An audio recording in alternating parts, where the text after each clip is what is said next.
You will hear a number of different recordings, and you will have to answer questions on what you hear. There will be time for you to read the instructions and questions, and you will have a chance to check your work. All the recordings will be played once only. The test is in 4 sections. At the end of the test, you will be given 10 minutes to transfer your answers to an answer sheet. Now turn to section 1.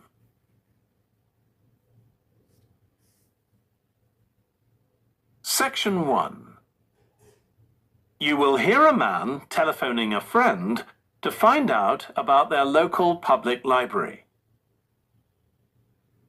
First, you have some time to look at questions 1 to 4.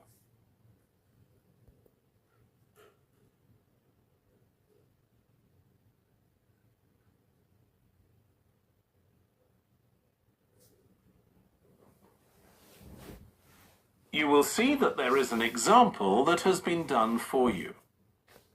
On this occasion only, the conversation relating to this will be played first. Hello? Hi, Susie. It's Paul here. How are you? Enjoying your new job? You're working at the library, aren't you? Yes, I started when the library reopened a month ago. It's great. The woman says that the library reopened a month ago. So month has been written in the space. Now we shall begin. You should answer the questions as you listen, because you will not hear the recording a second time. Listen carefully and answer questions 1 to 4. Hello? Hi, Susie. It's Paul here. How are you? Enjoying your new job? You're working at the library, aren't you? Yes, I started when the library reopened a month ago. It's great. Actually, Carol and I have been meaning to join for a while. Oh, you should. It doesn't cost anything, and the new library has all sorts of facilities. It's not just a place where you borrow books. For instance, there's an area with comfortable seats where you can sit and read the magazines they have there. Some people spend the whole morning there. Wish I had that amount of time to spend. Yes, you must be pretty busy at present, with the children and everything. We are, yes. But we're hoping to get away this summer. We're thinking of going to Greece. Well, we've got a much larger section of the library devoted to travel books now, so you should come and have a look. I can't remember if there's anything specifically on Greece, but I should think so. Okay. Now, Carol's organising a project for the history class she teaches at school. It's about life in the town 100 years ago. Do you have anything that might be useful? Yes, actually, we've now got a new section with materials on the history of the town and surrounding region. Right. I'll tell her. You can't always find that sort of thing on the internet. Now, in the old library, there used to be a separate room with reference books. It was a really nice, quiet room. Yes, we've put those books in the main part of the library now, but we do have a room called the community room. It can be hired out for meetings, but at other times, people can use it to study. I might use that. It's hard to find anywhere quiet at home sometimes. I can't remember how old your son and daughter are. We've introduced a special section of fiction written specially for teenagers, but they might be a bit young for that. Yes, they would be. Before you hear the rest of the conversation, you have some time to look at questions 5 to 10.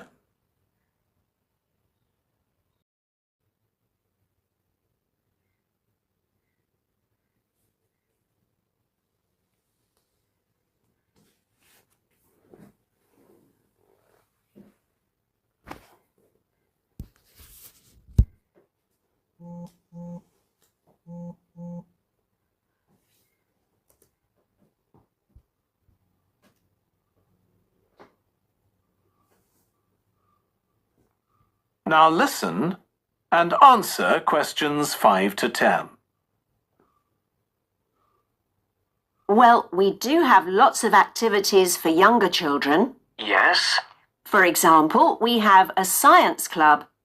At the next meeting, they're going to be doing experiments with stuff that everyone has in the kitchen, sugar and flour and so on. They might be interested, yes. And we have a competition for children called Reading Challenge. That doesn't begin until after the end of term. They have to read 6 books and they get a certificate if they manage it. So that gives them something to do while they're on holiday, instead of getting bored. That's the idea. And there's special activities for adults too. On Friday, we have a local author called Tanya Streep, who's going to be talking about her new novel. It's called Catch the Mouse, and she based the story on a crime that actually took place here years ago. Right. We're not free on Friday, but I'll look out for the book. Now, this probably isn't for you, but we do have IT support available for members. We get quite a few older people coming along who are wanting to get up to speed with computer technology. It's on Tuesday mornings. They don't need to make an appointment or anything. They just turn up. Well, my mother might be interested. I'll let her know. OK. And there's another service which you wouldn't expect from a library, which is a free medical checkup. The hospital arranges for someone to come along and measure the level of sugar in your blood, and they check cholesterol levels at the same time. Really? Yes, but that's only for the over 60s, so you wouldn't qualify. Okay. Well, I'll tell my mother. She might be interested. What other information? Well, we do have a little shop with things like wall charts and greetings cards, and also stamps, so you can post the cards straight away, which is really useful. Yeah. Well, I'll bring the children round at the weekend and we'll join. Oh, one more thing. I'll be bringing the car. Is there parking available? Yes, and it's free in the evening and at weekends. Perfect. Well, thanks, Susie. See you soon. That is the end of section 1. You now have half a minute to check your answers.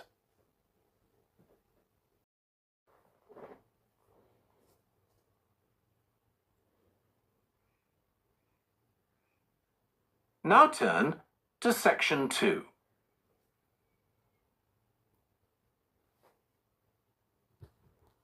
Section 2. You will hear part of a training session for new employees at a large travel company. First, you have some time to look at questions 11 to 17.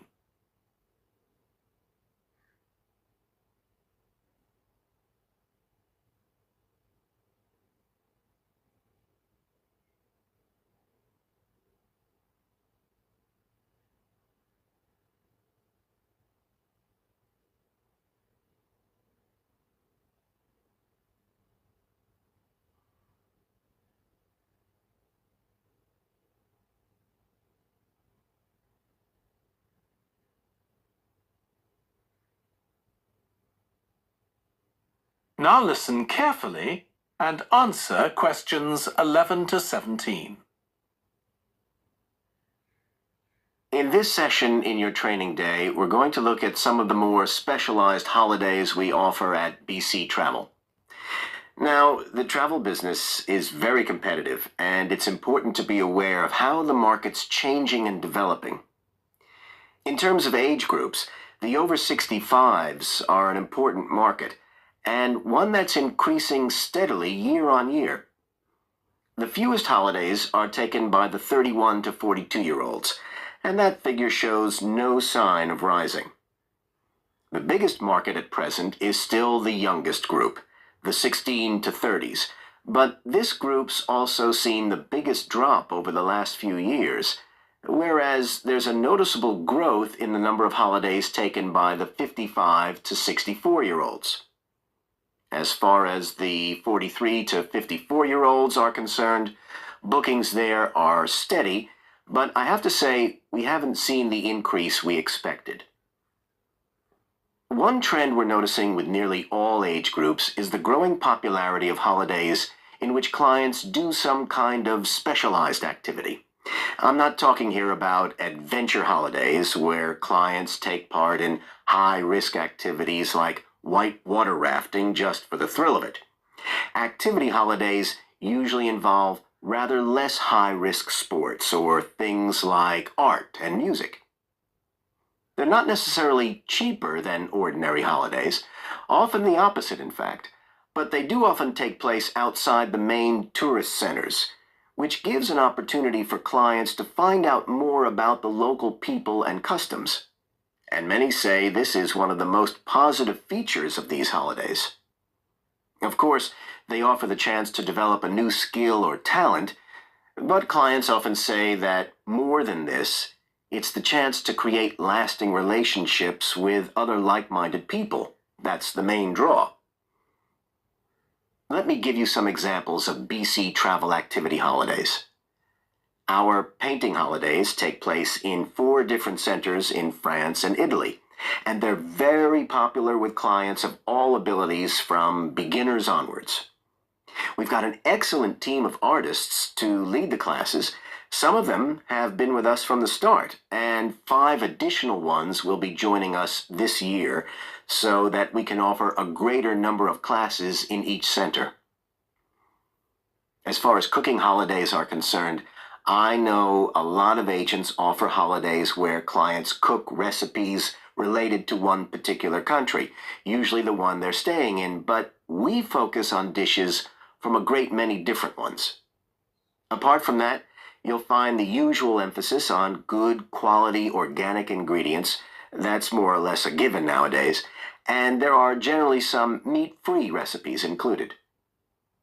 Our photography holidays take place in a wide range of countries from Iceland to Vietnam, and clients have the opportunity to see some stunning scenery. Groups are small, no more than 8, so clients can have one-on-one tuition during the holiday, and excursions are arranged with fully trained guides. At the end of each holiday, an exhibition is held of the photographs taken so that clients can see one another's work and receive valuable feedback from the tutor. Before you hear the rest of the training session, you have some time to look at questions 18 to 20.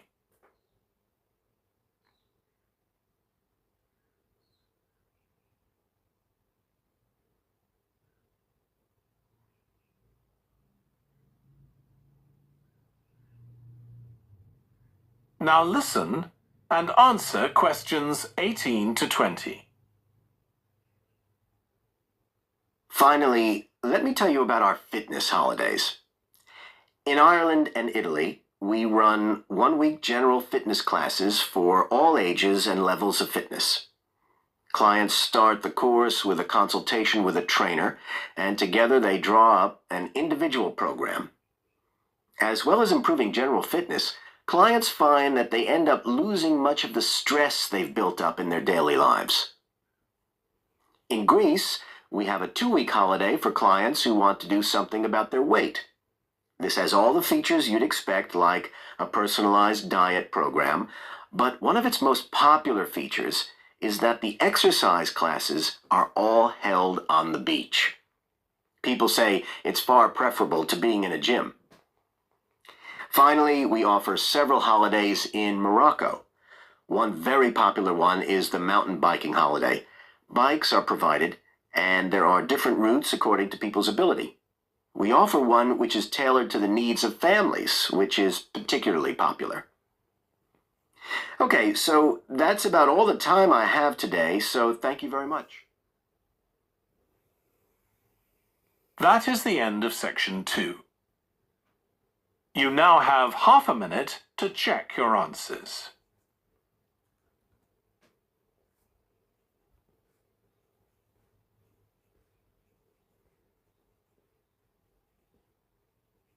Now turn to section 3.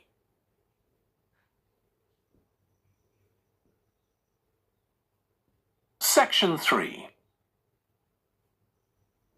You will hear two tourism students, called Natalie and Dave, talking about the tourism case study they are doing.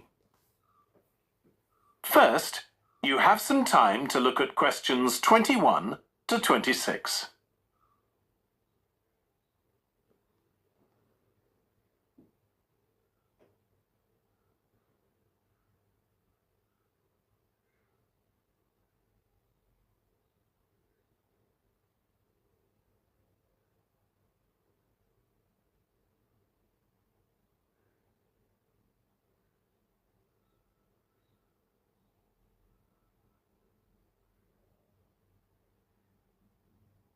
Now listen carefully and answer questions 21 to 26.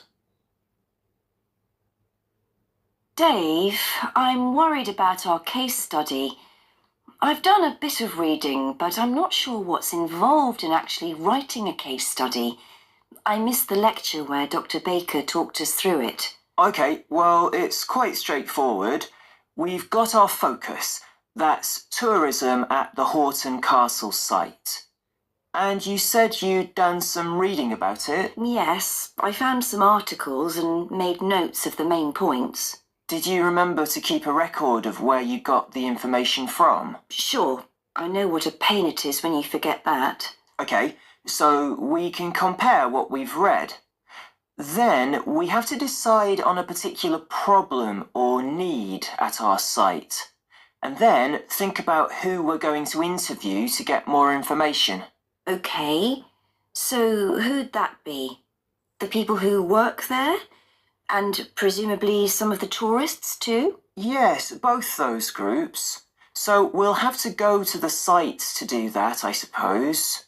But we might also do some of our interviewing away from the site. We could even contact some people here in the city, like administrators involved in overseeing tourism. Okay, so we'll need to think about our interview questions and fix times and places for the meetings. It's all going to take a lot of time. And if we can, we should ask our interviewees if they can bring along some numerical data that we can add to support our findings. And photographs? I think we have plenty of those already. But Dr. Baker also said we have to establish with our interviewees whether we can identify them in our case study or whether they want to be anonymous. Oh, I wouldn't have thought of that. Okay, once we've got all this information, I suppose we have to analyse it. Yes, put it all together and choose what's relevant to the problem we're focusing on, and analyse that carefully to find out if we can identify any trends or regularities there. That's the main thing at this stage, rather than concentrating on details or lots of facts. Okay, and then once we've analysed that, what next? Well, then we need to think about what we do with the data we've selected to make it as clear as possible to our readers. Things like graphs or tables or charts. Right. Then the case study itself is mostly quite standard. We begin by presenting the problem and giving some background, then go through the main sections. But the thing that surprised me is that in a normal report, we'd end with some suggestions to deal with the problem or need we identified. But in a case study, we end up with a question or a series of questions to our readers, and they decide what ought to be done. Oh, I hadn't realised that. Before you hear the rest of the discussion, you have some time to look at questions 27 to 30.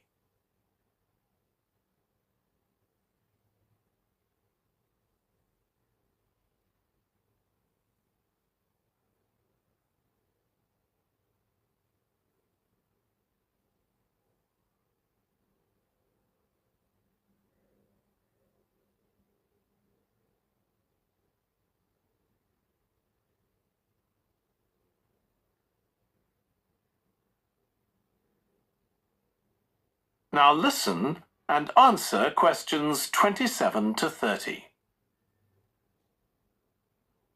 So, basically, the problem we're addressing in our case study of the Horton Castle site is why so few tourists are visiting it.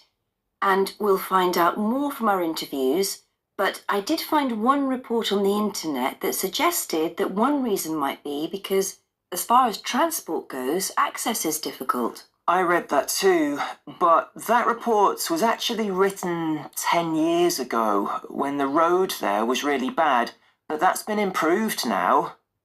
And I think there's plenty of fascinating stuff there for a really good day out, but you'd never realise it from the castle website. Maybe that's the problem. Yes, it's really dry and boring. I read somewhere a suggestion that what the castle needs is a visitor centre. So we could have a look for some information about that on the internet. What would we need to know? Well, who'd use it for a start? It'd be good to know what categories the visitors fell into too, like school parties or retired people. But I think we'd have to talk to staff to get that information.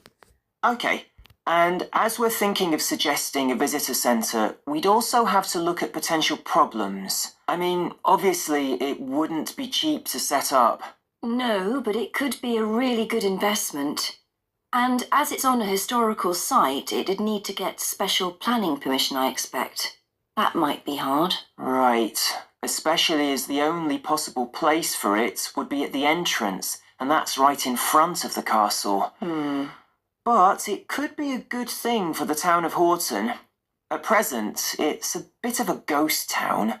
Once they've left school and got any skills or qualifications, the young people all get out as fast as they can to get jobs in the city, and the only people left are children and those who've retired. Right. Something else we could investigate would be the potential damage that tourists might cause to the castle site.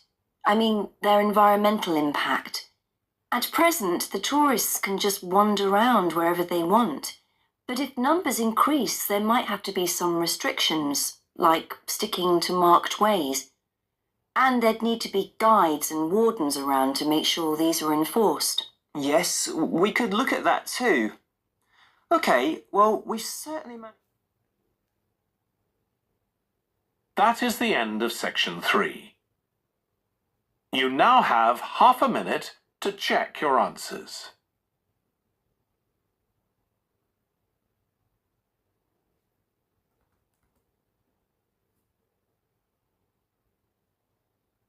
Now turn to section 4.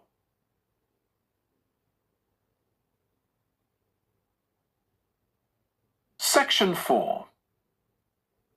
You will hear a lecturer on an environmental studies course discussing how birds are affected by environmental change.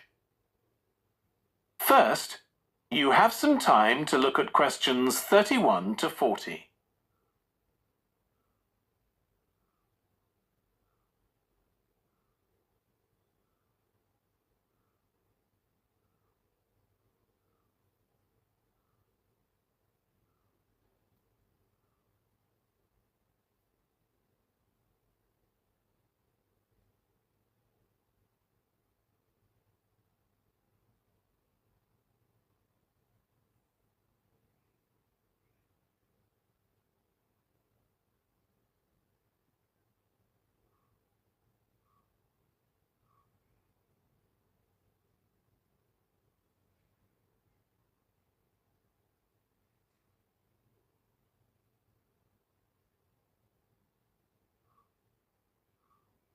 Now listen carefully and answer questions 31 to 40. Okay, so we've been looking at how man-made changes in our environment can affect wildlife. Now, I'll discuss a particular example. Let's take a look at Mercury. Mercury's one of the 120 or so elements that make up all matter, and it has the symbol Hg. It's a shiny, silvery substance. You may have seen it in old-fashioned thermometers, but it's not used much for domestic purposes now because it's highly toxic. But the problem is that the amount of mercury in the environment's increasing. The main reason for this is the power plants used to produce electricity. The main source of energy that most of them use is still coal, and when it's burned, it releases mercury into the atmosphere. Some of this gets deposited into lakes and rivers, and if it's ingested by a fish, it's not excreted. It stays in the fish's body, and it enters the food chain. So, it's been known for some time that birds which eat fish may be affected. But what wasn't known until quite recently is that those that eat insects can also be affected. So, a woman called Claire Varian Ramos is doing some research on how this is affecting birds. And rather than looking at how many birds are actually killed by mercury poisoning, she's looking for more subtle sub-effects. And these may be to do with the behaviour of the birds, or with the effect of mercury on the way their brain works. So, whether it leads to problems with memory, for example. And she's particularly focusing on the effects of mercury on bird song. Now, the process of song learning happens at a particular stage in the bird's development. And what you may not know is that a young bird seems to acquire this skill by listening to the songs produced by its father, rather than by any other bird.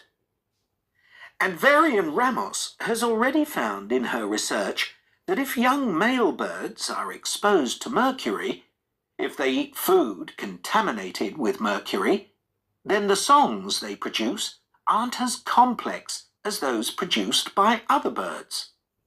So, quite low-level exposure to mercury is likely to have an impact on male birds in a natural situation because it can mean that they're less attractive to female birds, and so it can affect their chances of reproduction.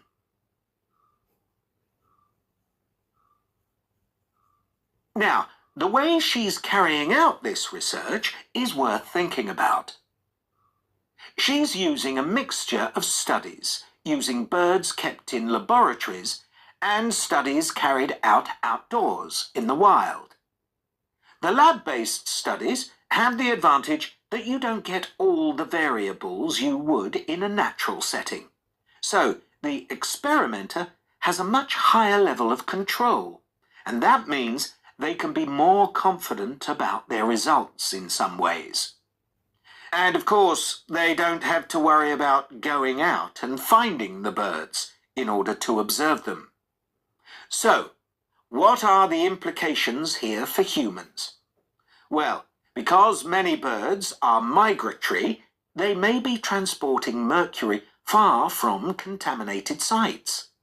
For example, it's been found that ducks who'd been feeding at a contaminated site were later shot by hunters over 1,000 kilometres away, and presumably eaten. But these birds likely had mercury levels high enough to warrant concern for human consumption.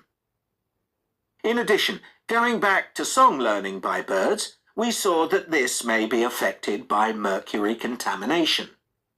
Well, we also know that in humans, mercury causes developmental delays in the acquisition of language. And in fact, this process is very similar in the brain regions it involves, and even the genes that are involved. But mercury contamination has other important implications for humans as well. It's now known that an unborn child can be affected if the food eaten by its mother contains high levels of mercury, and these effects can be quite substantial. In the end, it comes down to whether more value is placed on human economic well-being or environmental well-being. It's true there are new regulations for mercury emissions from power plants, but these will need billions of dollars to implement and increase costs for everyone. Some argue that's too much to pay to protect wildlife. But as we've seen, the issues go beyond that, and I think it's an issue we need to consider very carefully.